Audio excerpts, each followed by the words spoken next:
Hey y'all, quick question. Did ants ruin your lunch? Did Adolf really yodel lackadaisically? And do all redheads yank left-handed? This film promises to answer none of those questions and much, much more. So, D.A.R.L.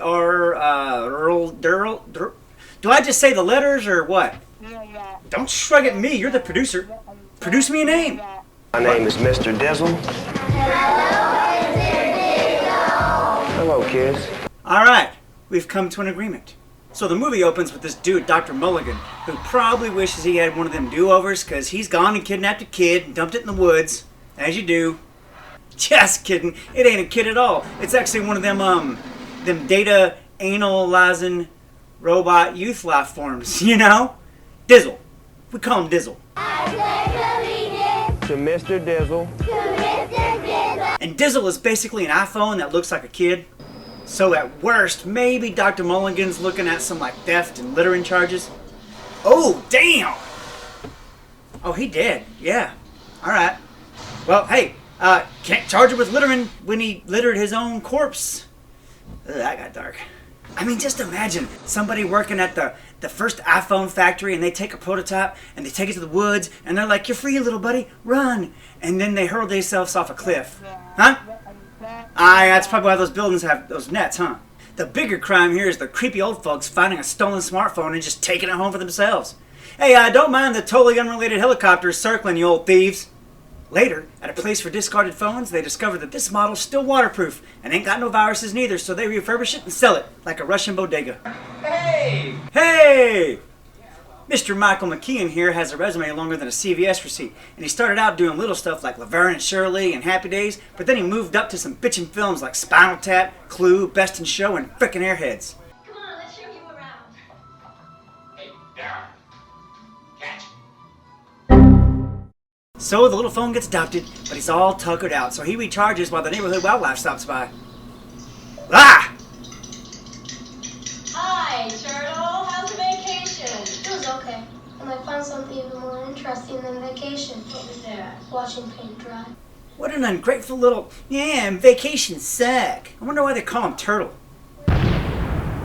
Yeah, that's it. Wait a minute. Speaking of never-ending story, the Dizzle himself, Barrett Oliver, starred as Bastion in that movie.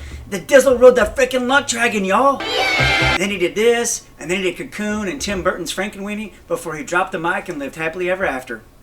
Interestingly, his pal Turtle did the same dang thing. He did this, and David Lynch's Dune, then he also downwardly expelled the recording device as well. So F you, child actor curse! Who's hooking? My sister, Sherry Lee. Hooky? Amateur hooker. She dates every night. I just invented the name. It really pisses her off. What's a hooker? Hooker! Adorable nickname for a teenager, isn't it? Dizzle, play pole position.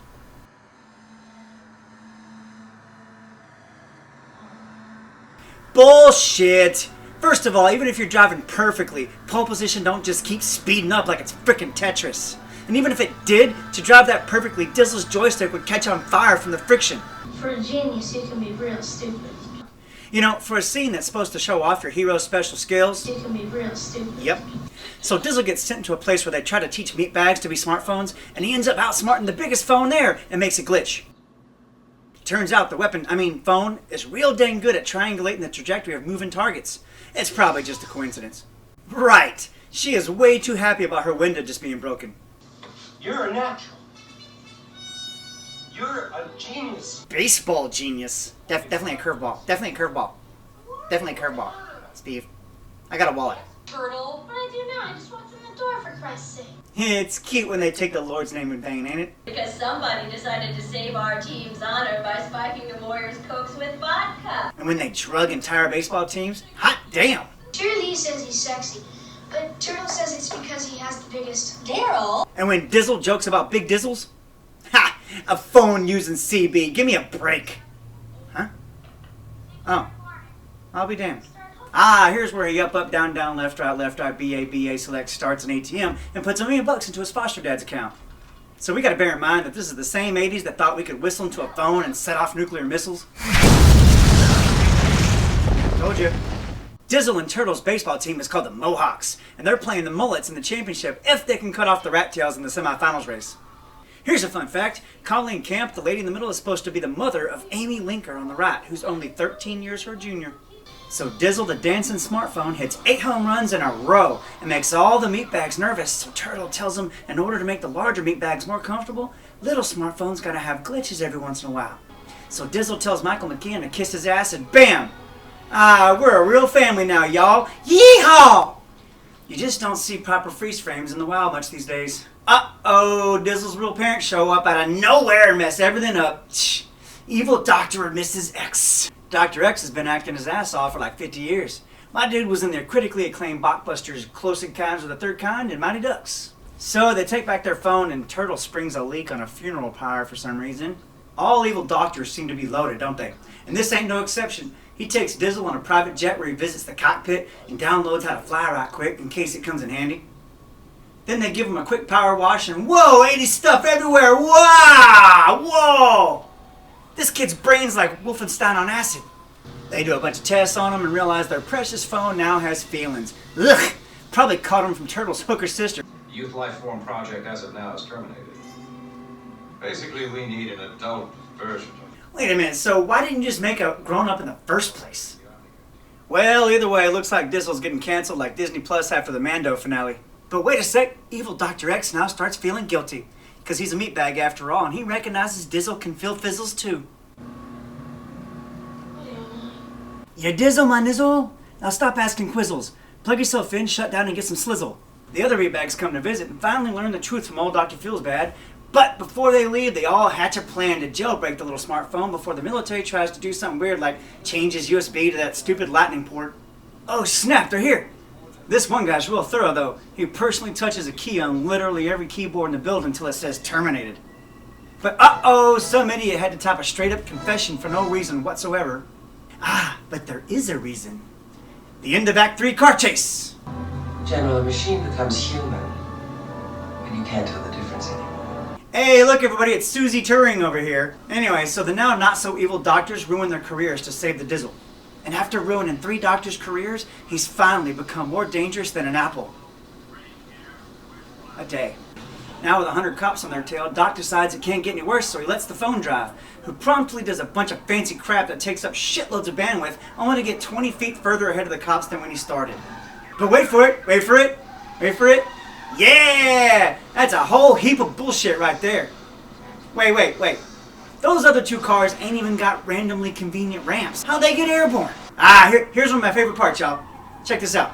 5 shots in a row. Clearly just one stunt driver. And what a screw up. But wait! The director had Dr. Feelsbad lean over to justify it. Nice.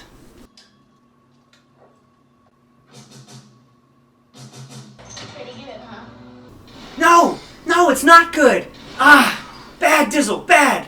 Let's recap. The only reason Dr. Dumbass just got himself shot was letting Dizzle run back to the car in plain sight of the cops. Just like when he typed that stupid, "I hope we get away with this" message. You know what, I'm starting to think he ain't even trying. It's a pretty bitchin' tree though.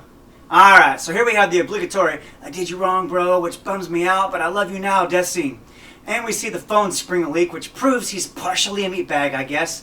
What's wrong with being fabricated, bro? You got beef? Come at me, bitch! Come at me! Anyways, that car chase must have not been very long, because guess where we're at?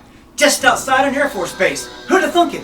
Remember the ATM? Well, he's gonna up, down this computer too and get everybody all riled up. Wait a minute. How did he get up there? I don't see a ladder. So Dizzle steals an SR-71 Blackbird, cause hell yeah.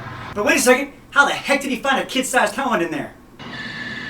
What's he doing? Well, Sarge, he appears to be typing up, down, left, right. Oh no! How we know how it ends? We've been jammed! Raspberry.